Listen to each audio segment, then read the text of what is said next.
न करते हुए एक लफ्ज़ मोहब्बत के अगले पार्ट की शुरुआत करते हैं। आज आयत की आंखों में बिल्कुल भी नींद नहीं थी। उसे आज अपने अम्मी अब्बू की बहुत याद आ रही थी। कबीर उसकी ओर बढ़कर उससे कुछ दूरी बनाकर खड़ा रहता है। कबीर, आप यहाँ क्या कर रही है, वह भी इतनी रात को? आयत उसकी आवाज़ सुनकर उसकी ओर देखती है और कबीर तो उसके चेहरे में कहीं खो सा जाता है। चांद की रोशनी में सोने सा चमकता चेहरा और उसके बाल हल्के से निकलकर उसके चेहरे पर आ रहे थे, जो उसकी खूबसूरती में चार चांद लगा रहे थे। आयत, आपसे एक बात पूछें? कबीर अपना सिर हिला देता है। आयत, आपके चाचू के बारे में अहीना ने बताया और हमारे हालात भी कुछ ऐसे ही हैं। मतलब कि हमारे अम्मी अब्बू ने लव मैरिज की और हम भी इतने सालों से अपने परिवार से दूर हैं। कबीर उसकी बातें बहुत ही ध्यान से सुन रहा था।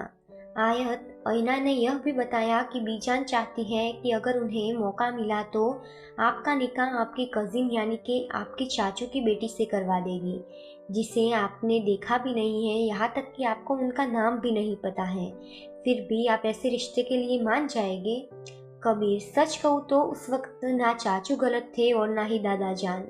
उस वक्त हालात खराब थे और उन हालातों से हमारा परिवार हार गया। और रही बात शादी की, तो शादी तो एक दिन वैसे ही करनी है, तो उससे शादी करने से मेरा परिवार एक हो सकता है, तो मुझे हर चीज़ मंजूर है। आयत अपने मन में सच में बहुत लकी होगी वह लड़की जो आपसे शादी करेगी, क्योंकि जो अपने परिवार के लिए कुछ भी कर सकता है, वो अपनी बीवी के लिए क्या कुछ नहीं करेगी। कबीर, कहाँ खो गई आप? आयत हड़बड़ाकर, और इस बीच आपको किसी से मोहब्बत हो गई तो? अगर सोचिए, अगर आपको मन्हा से मोहब्बत हो गई तो? कबीर उसकी बात सुनकर, मैं कबीर अहमद सिद्दीकी हूँ और जब तक मैं खुद ना चाहूँ तब तक कोई लड़की क्या, मुझे हालात भी मजबूर नहीं कर सकते, और मन्हा से तो कभी भी मुझे मोहब्बत नहीं हो सकती। शायद यह तो वक्त ही बताएगा, क्योंकि मोहब्बत पर किसी का जोर नहीं होता है, वो किसी से भी हो सकती है। और जिस दिन आपको मोहब्बत होगी और वही मोहब्बत आपको रोने पर मजबूर ना कर दे तो कहना। और मन्हा से आपको क्यों मोहब्बत नहीं हो सकती? माशाल्लाह वो बहुत खूबसूरत है और जहाँ तक मुझे लगता है दिल की भी बहुत अच्छी है। कबीर, यह बात आप नहीं समझेगी, और चले देखते हैं आप जीतती हैं या हम। कबीर, चलिए अब इतनी रात को पुरानी हवेलियों में सिर्फ भूत ही घूमते हैं। आयत, हाँ हाँ हाँ, बहुत ही गंदा जोक था, आपसे यही एक्सेप्ट किया जा सकता है। दोनों ही ऐसे ही नोक जोक के साथ नीचे जाते हैं। उन दोनों को ऐसे साथ में मुस्कुराते आते हुए दो जोड़ी आंखें देख रही थी। यह और कोई नहीं बल्कि शमशेर साहब और नाहिद बेगम थे। नाहिद बेगम आज मन्हा के साथ यहीं रुकी थी। उन्हें अपने मामू जान से कुछ ज़रूरी बात करनी थी, इसलिए वह उनके कमरे की ओर बढ़ रही थी, लेकिन शमशेर साहब उन्हें बीच में ही मिल गए और उन्हें आयत और कबीर का साथ वाला खूबसूरत नज़ारा देखने को मिल गया। कबीर और आयत ऐसे ही बातें करते हुए अपने कमरे की ओर बढ़ गए और शायद नाहिद बेगम के लिए यह सुनहरा मौका था अपनी बात रखने के लिए। मामू जान, हम आपसे यही बात करने वाले थे, हमें ये लड़की बिल्कुल भी पसंद नहीं आई। सुबह से देख रहे हैं कबीर के आसपास ही मंडरा रही है और परदेश में पली बड़ी है, तरबियत भी ऐसी ही होगी ना कि बड़े घर के लड़कों को फंसाना। शमशेर साहब सख्त लहजे में, आप कहना क्या चाहती है नाहिद? नाहिद, मामू जान, हम कबीर के लिए हमारी मन्हा का सोच रहे थे। हमने आपा से भी बात की, यकीन माने वह तो बहुत खुश हुई, लेकिन आपसे और मामी जान से बात करने से डर रही है, क्योंकि हम सबको मामी जान के इरादे का इल्म है। लेकिन आप ही सोचिए, ऐसे शख्स के इंतज़ार में बैठना जिसकी वापसी की कोई खबर ही नहीं। यह तो एक तरह से देखा जाए तो कबीर के साथ जाती है ना, और हमें हमारे बच्चे पर यकीन है, लेकिन आपने अभी देखा ना वह लड़की कैसे पूरे दिन कबीर के आसपास रहती है। शमशेर साहब का कबीर और आयत का साथ में आना याद आ गया। कुछ देर सोचने के बाद, शमशेर साहब, आपने जो कुछ भी कहा हम इस बारे में सोचेंगे। इतना कहकर वह अपने कमरे की तरफ बढ़ जाते हैं। नाहिद बेगम इतना कहकर पीछे मुड़ती है तो वहां आयत अपने हाथों में पानी का जग लेकर खड़ी थी। नाहिद बेगम को डर था कि कहीं आयत ने उनकी बात ना सुन ली हो। नाहिद बेगम, लड़की इतनी रात को हवेली में क्यों घूम रही हो? आयत उनकी तरफ बढ़कर उनके नजदीक आकर, सब सो गए हैं तो सोचा बड़ा हाथ मार लेती हूँ। इतनी बड़ी हवेली है, किसी को क्या ही पता चलेगा। नाहिद बेगम, दिमाग तो खराब नहीं हो गया है तुम्हारा? क्या बोल रही हो? आयत, रुके, एक काम करती हूँ, इस घर के किसी लड़के को ही उठा लेती हूँ। वैसे ही हम जैसी लड़कियां यही करती है ना। नाहिद बेगम को अब मालूम हो रहा था कि आयत ने उनकी पूरी बात सुन ली है। आयत आगे बढ़ जाती है, फिर रुककर, मुझे एक पल के लिए कोई कुछ कह जाए, मैं बिना वजह सुन लेती हूँ, लेकिन बात मेरी तरबियत और मुझे तरबियत देने वाले मेरे अम्मी अब्बू पर आए तो सवाल उठाने वाले किसी भी इंसान को मैं नहीं बख्शती हूँ। इतना कहकर आयत नीचे की तरफ बढ़ जाती है और नाहिद बेगम आयत की बात सुनकर सिर्फ मन मारकर ही रह गए। दूसरे दिन सुबह आयत दिया के पास बैठी हुई थी और उसे शांत कर रही थी, लेकिन दिया की आंखों से लगातार आंसू बह रहे थे। नगमा बेगम कमरे में आते हुए, क्या हुआ बेटा, आप रो क्यों रही हो? आपको किसी ने कुछ कहा? हमें बताइए। आयत, नहीं आंटी, वह दिया के पापा का अभी अभी फ़ोन आया था कि उसकी दादी की तबीयत बहुत ज़्यादा ख़राब है। वो शाम की फ़्लाइट से अमृतसर पहुंच रहे हैं और दिया को भी अभी निकलने को बोला है। दिया रोते हुए, शायद दादी की सिचुएशन बहुत ख़राब है इसलिए पापा ने मुझे कहा है, वरना वह मुझे बिल्कुल भी इन्फॉर्म नहीं करते। आयत, हमने बहुत कोशिश की लेकिन हमें अमृतसर के लिए कोई भी टिकट नहीं मिल रही है। नगमा बेगम, आप चले हमारे साथ, हम कुछ करते हैं।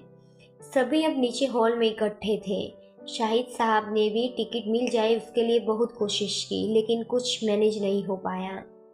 दिया को अपनी दादी से बहुत प्यार था और कुछ गलत होने की आशंका से उसका दिल बहुत ही घबरा रहा था। बहुत कोशिश की लेकिन जब कुछ मैनेज नहीं हो पाया तब शारिक साहब, कबीर तुम अपनी गाड़ी से बच्ची को छोड़ आओ। एक काम करो, सारे बच्चे ही साथ में चले जाओ जिससे लंबा रास्ता आसानी से कट जाए। शमशेर साहब को यह बात कतई पसंद नहीं आई थी, लेकिन अब वह कुछ बोल भी नहीं सकते थे। नाहिद बेगम अपना दाव खेलते हुए, हाँ मन्हा, तुम भी चली जाओ बेटा। अयान, लेकिन अयान कुछ बोलने ही कर देखती है जिससे वह चुप हो जाता है। शाहिद साहब, कबीर, बड़ी गाड़ी ले जाना और आराम से ड्राइव करना। अब अमृतसर जाने के लिए कबीर, आयत, दिया, अयान, ऐना और मन्हा तैयार थे। दिया ने अपना सामान ले लिया था और बाकी सबने कुछ ज़रूरी सामान ही लिया था जो सफ़र के दौरान यूज़ होने वाला था। कुछ देर बाद कबीर गाड़ी चला रहा था और उसके पास वाली सीट पर अयान बैठा था। वहीं पीछे की सीट पर आयत और मन्हा बैठे थे और उसके पीछे ऐना और दिया। वो लखनऊ से सुबह के 9 बजे निकले थे और उन्हें अमृतसर पहुंचने में कम से कम 15 घंटे लगने वाले थे। यानी कि बिना रुके अगर गाड़ी चलाए तो आधी रात तक वो अमृतसर पहुंच जाएंगे। गाड़ी में हल्की सी शांति प्रसरी हुई थी। दिया तो वैसे भी परेशान थी और उसे ऐसे देखकर किसी को भी अच्छा नहीं लग रहा था और ख़ास करके आयत को तो बिल्कुल भी अच्छा नहीं लग रहा था।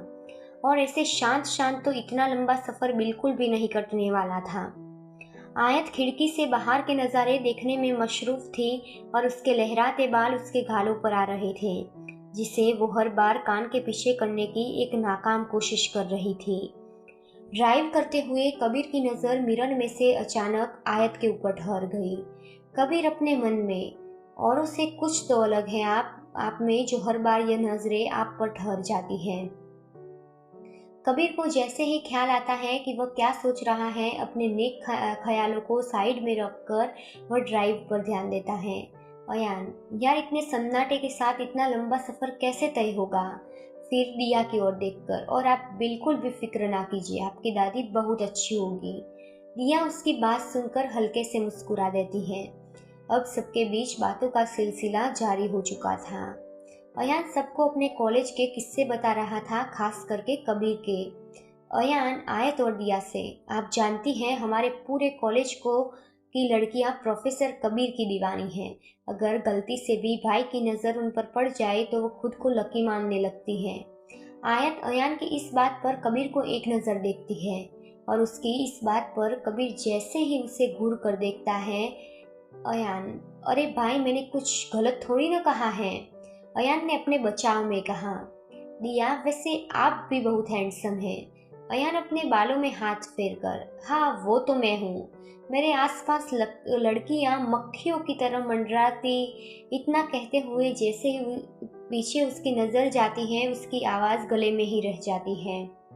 अयान अपनी बात को संभालते हुए, लेकिन कसम खुदा की मैंने आज तक किसी भी लड़की को आंख उठाकर नहीं देखा है। लेकिन मैं कतई नहीं, अल्लाह ऐसे गुनाह से बचाए। उसका यह गिरगिट की तरह रंग बदलना आयत और दिया को समझ में नहीं आया, लेकिन उसकी इस बात पर बाकी तीनों के चेहरे पर एक मुस्कान आ गई।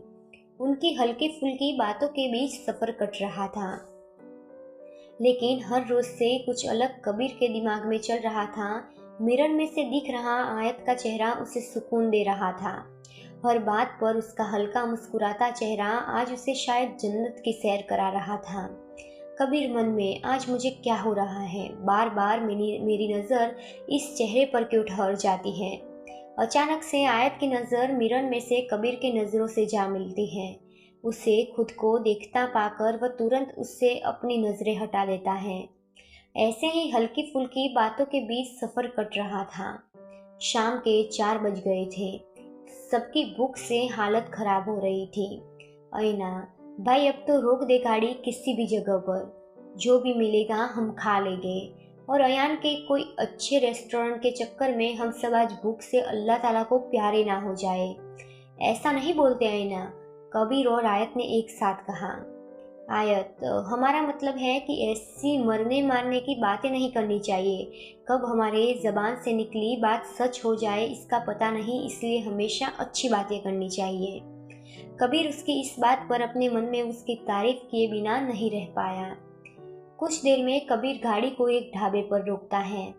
सब एक एक करके गाड़ी में से बाहर निकलकर ढाबे की ओर बढ़ गए, लेकिन आयत अभी भी गाड़ी में बैठी हुई थी, जो अपना हाथ अपने पैर पर फेर रही थी। कबीर वो जिस तरह बैठी थी उस ओर खिड़की के पास जाकर, क्या हुआ, आपको नहीं चलना? आयत उसकी तरफ देखकर अपने पैर की तरफ इशारा करके, हमारे पैर में कुछ फील नहीं हो रहा है। कबीर, आप बाहर निकलकर जमीन पर पैर रखेगी, वो अपने आप ठीक हो जाएगा। आयत उसकी बात सुनकर गाड़ी का दरवाज़ा खोल देती है।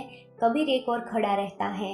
आयत गाड़ी से बाहर निकलकर जैसे ही खड़ी होती है, उसके कदम लड़खड़ा जाते हैं और जैसे ही वह गिरने को होती है, कबीर उसे आकर थाम लेता है।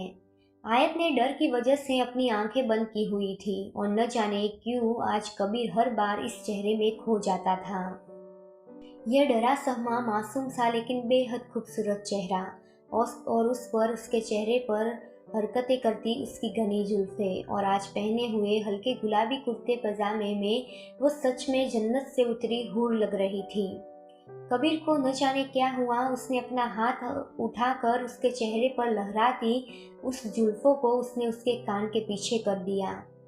आयत को जैसे ही अपने चेहरे पर किसी का हाथ महसूस हुआ, उसने हल्के से आंखें खोली और उसकी नज़र सीधे कबीर की नज़रों से जा मिली। कबीर उसे उसकी कमर से थाम कर खड़ा था, लेकिन आयत को कबीर की बाहों में बेहद महसूस हो रहा था। उसे यह दुनिया की सबसे खूबसूरत और सुकून देने वाली जगह लग रही थी। दोनों आपस में अपने दिमाग के साथ उलझे हुए थे कि पीछे से आवाज़ आई, माशाअल्लाह। यह और कोई नहीं बल्कि ऐना थी, जो अपने भाई और आयत को बुलाने आई थी। और यह खूबसूरत नज़ारा देखने के बाद अनायास ही उसके मुंह से ये लफ्ज़ निकले थे। उसकी आवाज़ सुनकर दोनों का ध्यान आया कि वह किस हालत में खड़े हैं। कबीर हड़बड़ाकर आयत को ठीक से खड़ा करता है। दोनों एक साथ, सॉरी। आयत ऐना की तरफ देखकर, वह हमारा पैर। ऐना, आई नो आप गिरने को हुई और भाई ने आपको गिरने से बचाया। आयत, तुम्हें कैसे पता? अरे मेरी प्यारी आयत अप्पी, मूवीज में भी ऐसा ही होता है ना, हीरोइन गिरने को होती है और हीरो आकर उसे बचा लेता है। कबीर उसके सिर पर मारकर अपने साथ ले जाते हुए, शट अप ऐना, और ऐसी बकवास मूवीज देखना आज से बंद। कबीर एक नज़र पीछे करके आयत को देखता है, जो उनके पीछे ही आ रही थी। फिर ऐना की तरफ मुड़कर, वहाँ कौन सी चीज़ को देखकर माशाअल्लाह कह रही थी? भाई सच में अच्छे लग रहे थे आप दोनों साथ में, इसलिए मैंने ऐसा कहा। ऐना ने फुसफुसाकर कबीर के कान में कहा। कबीर ने उसकी इस बात पर घूर कर कहा, आईना। भाई सच्ची में आईना अपना मुंह बनाकर कहती है। ऐसे ही बातें करते हुए दोनों सबके पास आ गए। अब तक आयत भी आ गई थी। एक टेबल के इर्द गिर्द सभी बैठ गए। एक लड़का वहां आया। सभी को जो जो खाना था सबने उस लड़के को कहा। कुछ ही देर में सबका खाना हो गया था। सब लोग फिर से गाड़ी में बैठ गए थे। इतनी देर ड्राइव करने के बाद कबीर कुछ हद तक थक भी गया था। अयान, भाई लाए थोड़ी देर में ड्राइव कर लेता हूँ। लेकिन कबीर जैसे ही कुछ बोलने वाला था, पीछे से अईना और मन्हा साथ में, बिल्कुल नहीं, आप बहुत रफ ड्राइविंग करते हैं। अयान दोनों की तरफ घूर कर देखता है, जैसे अपने मन में कह रहा हो, तुम दोनों को तो मैं अपनी तरीके से बाद में निपटता हूँ। कबीर उसके हाथ से गाड़ी की चाबी लेकर, तुम्हारी ड्राइविंग पर मुझे तो कतई भरोसा नहीं है, और तुम्हें याद दिला दूं कि आज तक जब जब तुमने ड्राइविंग की है, एक भी बार ऐसा नहीं हुआ कि गाड़ी तुमने डैमेज न की हो। हाँ तो भाई, गाड़ी ही तो डैमेज होती है, अंदर बैठे लोग तो सेफ होते हैं ना, यह बड़ी बात है। अयान ने अपने आप को सही दिखाते हुए कहा। यह बात सुनकर सबको हंसी आ गई। आयत, इफ़ यू डोंट माइंड मैं ड्राइव कर लूँ। उसकी इस बात पर सभी उसे अजीब तरह से देखने लगे। अरे यकीन मानो, आयत की ड्राइविंग स्किल्स लड़कों से भी अच्छी हैं। हमारी यूनिवर्सिटी में इस साल कार रेसिंग में भी आयत फर्स्ट आई थी।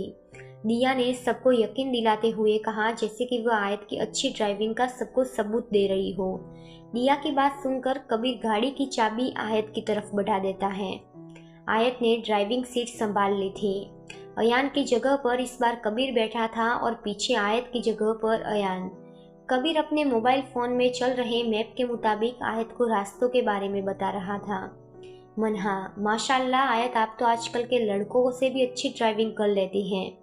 उसका यह सीधा सीधा इशारा अयान की तरफ था। उसकी बात सुनकर अयान मुंह बना लेता है। आयत, शुक्रिया, हमारे अब्बू ने गाड़ी के साथ साथ हर ऐसी चीज़ सिखाई है जो आज की जनरेशन में सीखना बहुत ज़रूरी है। उनका कहना है, कैसे भी हालात क्यों न हो, लेकिन हम उस काबिल बने कि हमारे साथ कोई खड़ा न हो, फिर भी हमें किसी के सहारे की ज़रूरत न पड़े। लेकिन हमें उस काबिल बने कि हमारे साथ कोई खड़ा न हो, फिर भी हमें किसी के सहारे की ज़रूरत न पड़े। सभी आयत की बातें बहुत गौर से सुन रहे थे। कहानी में क्या होगा यह जानने के लिए सुनते रहिए एक लफ्ज़ मोहब्बत मेरे यानी के साकिरा के साथ। शुक्रिया।